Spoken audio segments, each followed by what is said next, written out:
Hello everyone. Oswal CBSE self assessment 2 आज हम करवाएंगे क्वेश्चन 1 से 10 ऑब्जेक्टिव क्वेश्चन का हम सॉल्यूशन देंगे और एनालिसिस भी करवाएंगे कि क्वेश्चन को कैसे अटेम्प्ट करना है। इसमें हम असेसमेंट 1 का 1 से लेकर 20 तक का ऑब्जेक्टिव सॉल्यूशन हम दे दिए हैं और मेरे प्लेलिस्ट में है, आप वहां से देख सकते हैं। आप अगर 1 से लेकर 20 तक क्वेश्चन को अगर सारे सेल्फ असेसमेंट का अगर प्रैक्टिस कर लेते हैं तो इसका मतलब समझिए आप पूरे बुक का रिवीजन हो गया, क्योंकि 1 से लेकर 20 तक जो ऑब्जेक्टिव क्वेश्चन रहता है वो हर चैप्टर से क्वेश्चन रहता है। तो अगर आप हर चैप्टर से अगर क्वेश्चन करते हैं तो आपका समझिए कि कॉन्सेप्ट क्लियर होगा। तो ये और यहाँ से कितने सेल्फ असेसमेंट 5 असेसमेंट है, तो आपको हर असेसमेंट में 20-20 ऑब्जेक्टिव क्वेश्चन है। तो हम क्या करवाएंगे आपको 100 क्वेश्चन हो गया टोटल, तो 100 क्वेश्चन हम करवाएंगे। तो अगर आप सभी क्वेश्चन को अगर आप अच्छे से कर लेते हैं तो आप, और इससे क्या होगा कि आपका सारा बुक का होल चैप्टर आपको 5 टाइम्स रिवीजन हो जाएगा, क्योंकि 1 से लेके 20 तक में एक बार आप कंप्लीट हर चैप्टर से पढ़ लीजिएगा। फिर दूसरे असेसमेंट में भी 1 से लेके 20 तक क्वेश्चन बनाएंगे तो आपका सारा चैप्टर रिवीजन होगा। तो इस तरह से बार बार आपका रिवीजन होगा और कॉन्सेप्ट भी क्लियर होगा। तो यहाँ पे मेरा मेन उद्देश्य है कि आपको कॉन्सेप्ट को क्लियर कराना है। सोल्यूशन तो देंगे ही और कॉन्सेप्ट क्लियर कराना है। तो हम स्टार्ट करते हैं।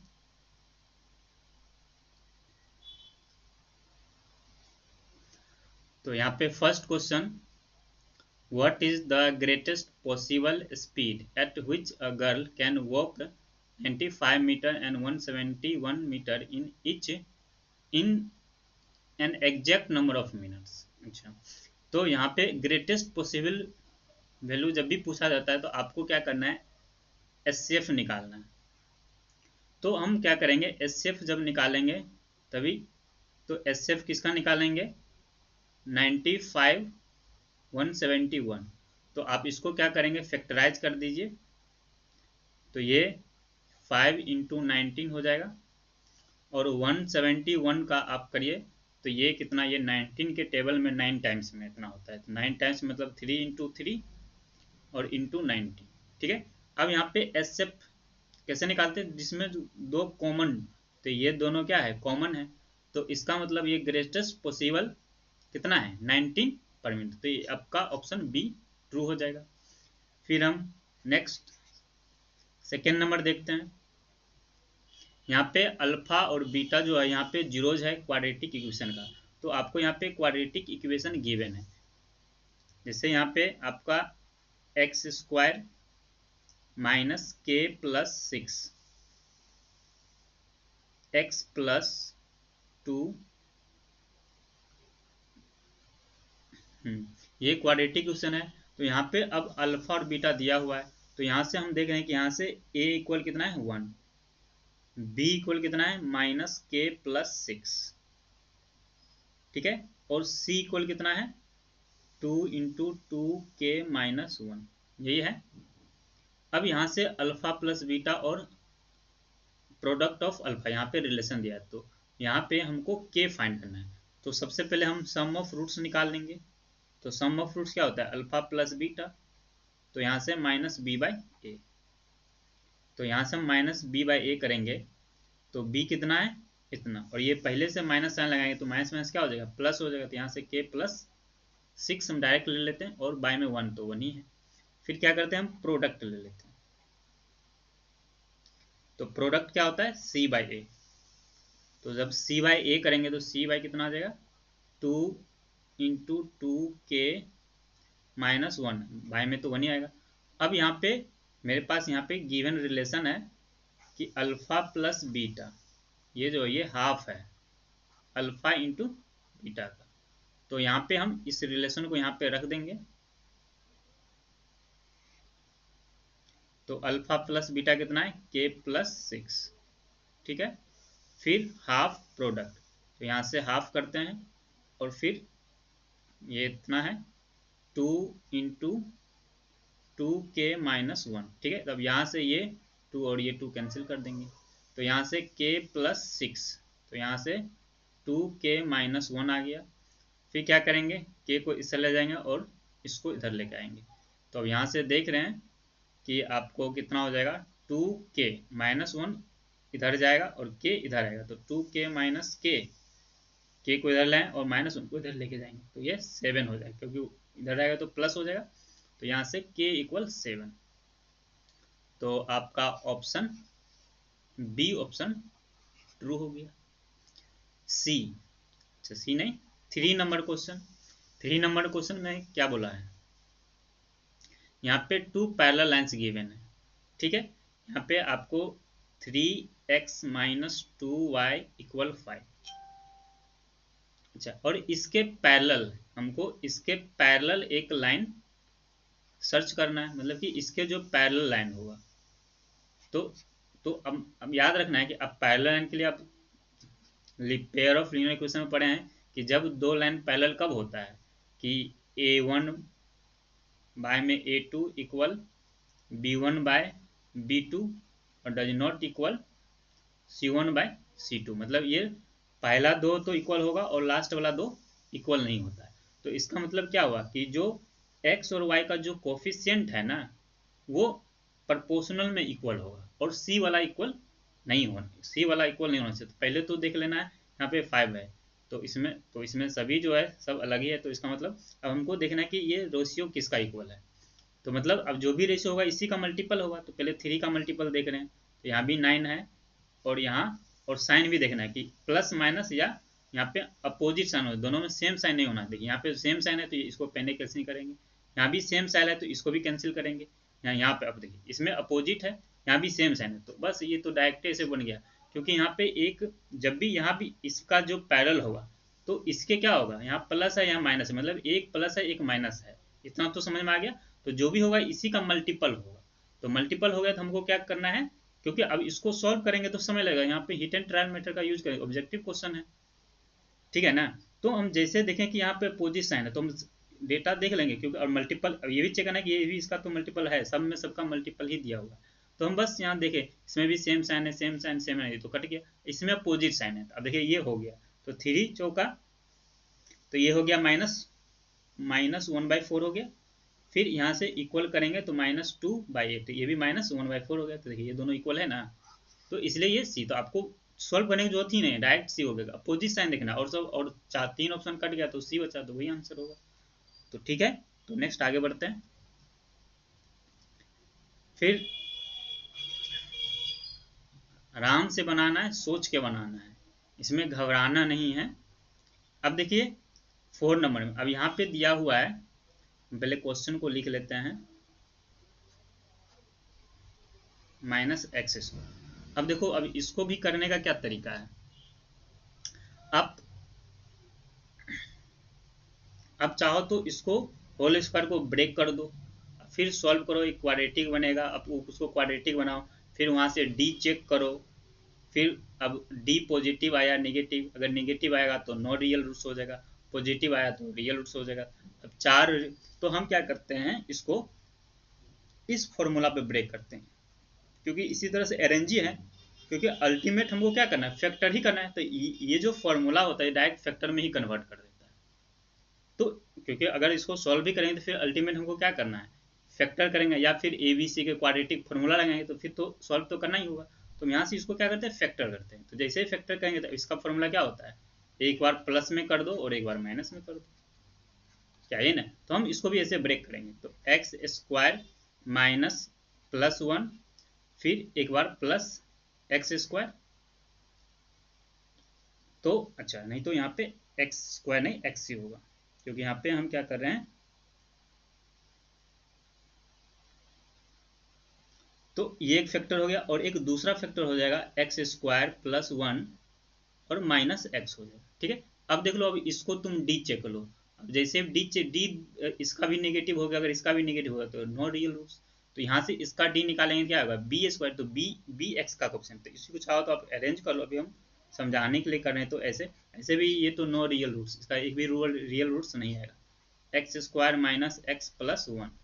अब यहाँ से चेक कर लो, तो b² क्या होगा, तो b तो 1 हो जाएगा, -4ac, 4ac करेंगे तो 4 आएगा, तो ये भी क्या है माइनस ही आएगा, तो यहाँ से भी माइनस में आ रहा है, यहाँ से भी माइनस में आ रहा है, यहाँ से, तो यहाँ से कहीं से भी रियल रूट्स नहीं निकल रहा है, कहीं से भी रियल रूट्स नहीं निकल रहा है। तो इसका नोड, इसका ऑप्शन सी, सी क्या हो जाएगा, सही हो जाएगा।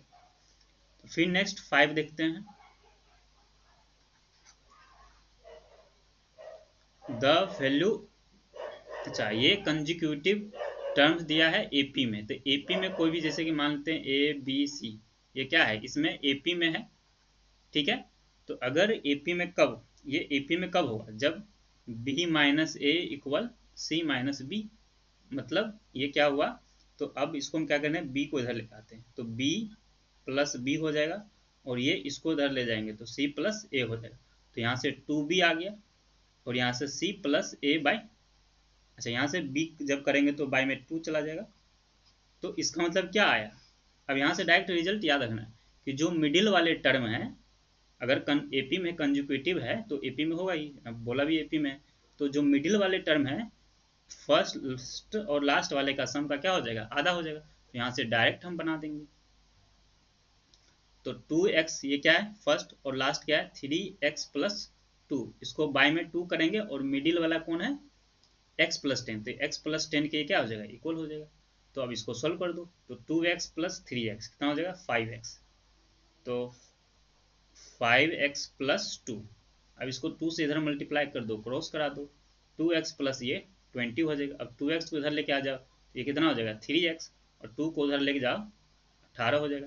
तो यहाँ से x का वैल्यू कितना हो जाएगा 6, तो यहाँ से ऑप्शन ए, समझ में। तो इसको याद रखना है, इसमें आपको सब्जेक्टिव में भी पूछा जा सकता है, ये तो आपको याद ही रखना, ज्यादातर चांस है कि इस पे बेस्ट पूछा जा सकता है एग्जाम में।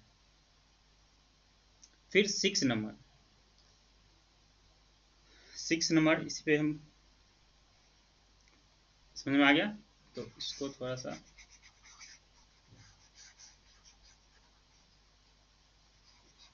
आप पॉज करके वीडियो को आप लिख सकते हैं।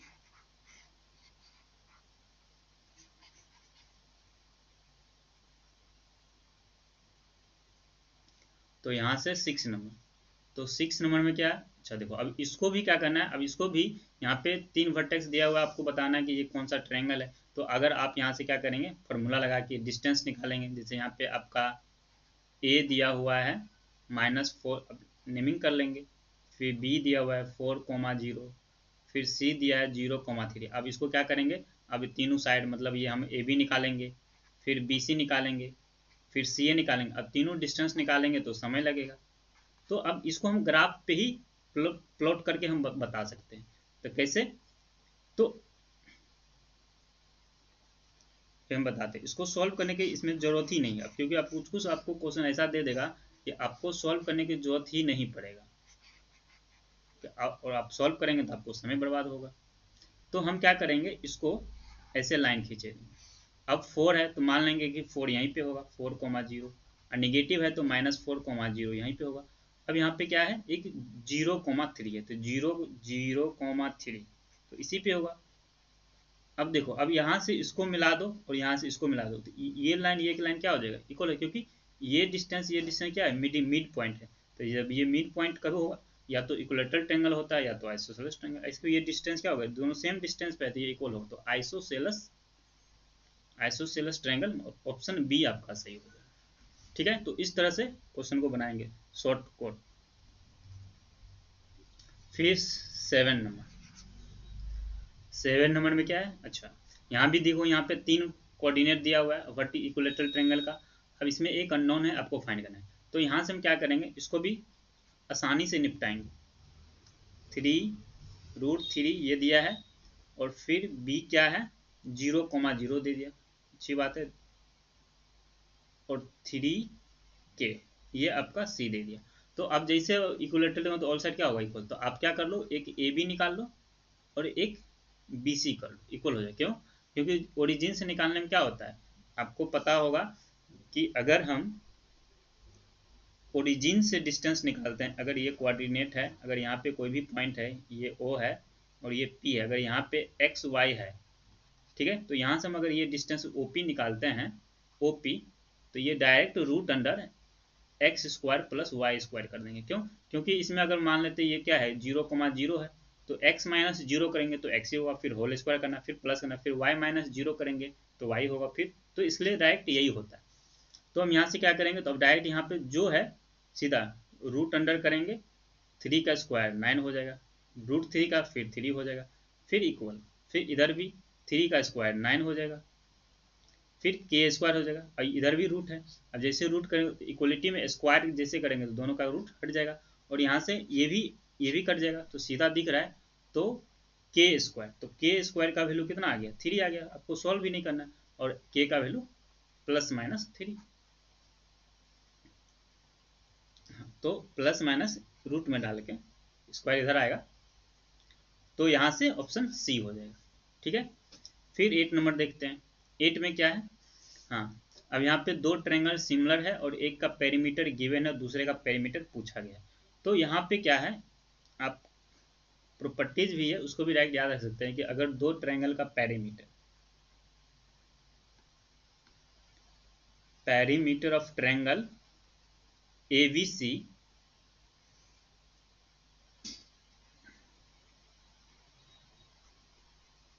पेरीमीटर ऑफ ट्रायंगल पीक्यूआर, ठीक है।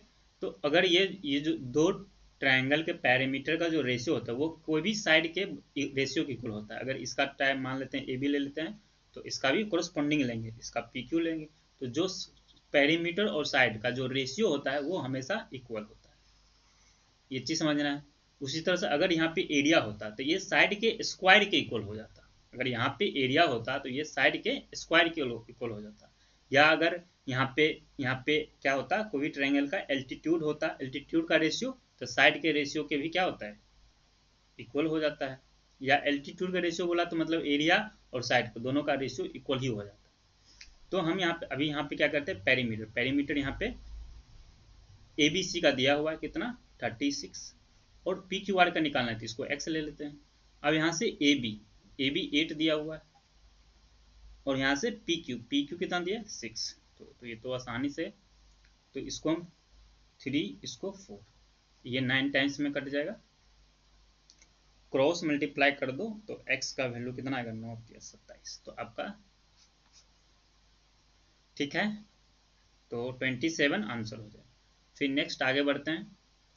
फिर यहाँ पे 9 नंबर, तो 9 नंबर में क्या दिया है कि यहाँ पे एक आपको सर्कल गिवन है, आपको आपके पास तो ये सेल्फ असेसमेंट बुक होगा, आप बुक को खोल के रखिए और यहाँ पे क्वेश्चन बुक में मिलाइए और यहाँ पे सॉल्यूशन देखिए। तो हम यहाँ पे क्या करें, एक बाहर में एक पॉइंट है और यहाँ से एक टेंजेंट, और यहाँ पे बोला कि ये जो टेंजेंट का बीच जो इंक्लाइंड है ये 60 डिग्री पे इंक्लाइंड है, तो यहाँ पे और रेडियस जो है ये 3 सेंटीमीटर है, ठीक है। तो बोला गया कि जो ईच टेंजेंट है, मान लेते ये P है, ये A है, ये B है, तो आपसे ये जो tangent P B equal P है, दोनों इक्वल ही होगा, तो इसी का आपको लेंथ बताना है, ठीक है। तो लेंथ बनाने के लिए हम क्या करेंगे, इसको सेंटर से मिला देंगे, जैसे सेंटर से मिलाएंगे तो ये तो राइट एंगल ट्रायंगल हो जाएगा, और राइट एंगल ट्रायंगल तो ये आधा कितना हो जाएगा 30 डिग्री, जैसे 30 डिग्री होगा और रेडियस है, तो हमको तो लेंथ बताना है, तो ये हाइपोटेन्यूस हो थीटा के सामने परपेंडिकुलर, तो परपेंडिकुलर बेस में tan थीटा, तो जैसे हम यहाँ से tan थीटा अप्लाई कर देते हैं तो P बाई बी, तो 3 बाई पी है। अब tan 30 कितना था 1/√2, 1/√3, तो यहाँ से P इक्वल में 3 बाई पी है, ठीक है। तब जैसे ही इसको क्रॉस मल्टीप्लाई करेंगे तो ये इधर जाएगा, ये इधर, तो 3√3 आ जाएगा, 3√3, हाँ यहाँ से डी ऑप्शन, ठीक है। फिर नेक्स्ट